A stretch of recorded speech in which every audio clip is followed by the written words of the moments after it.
ہم سوچیں گے کہ میرے بعد کوئی اور کرے گا، میرے بعد کوئی اور کرے گا، اس طرح نہیں ہوتا ہے. تو یہ نوجوان ٹیم ہے ماشاءاللہ، نوجوان علماء ہے.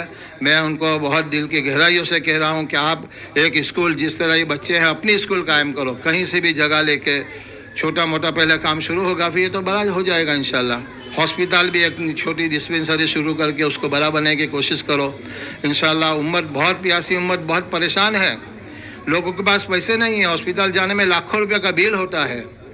اس لیے ہمارا جو تجربہ ہوا ہے مدارس کی لائن سے بھی، مکاتب کی لائن سے بھی، ہاسپٹل، اسکول، ہم سب تجربہ کر چکے ہیں الحمدللہ. اور ہم لوگوں نے دیکھا کہ بہت ضرورت ہے، امت کو بہت ضرورت ہے. اور ہماری برادری میں، مسلم برادری میں ایجوکیشن نہیں ہے. ہم لوگ ایجوکیشن میں بہت پیچھے دنیا میں، ایجوکیشن میں اس کی بہت ضرورت ہے.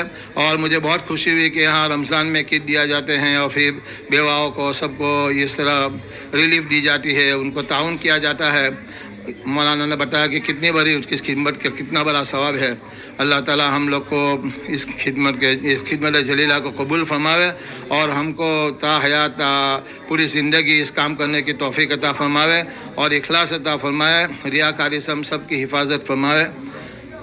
وآخر دعوانا الحمدللہ رب العالمین.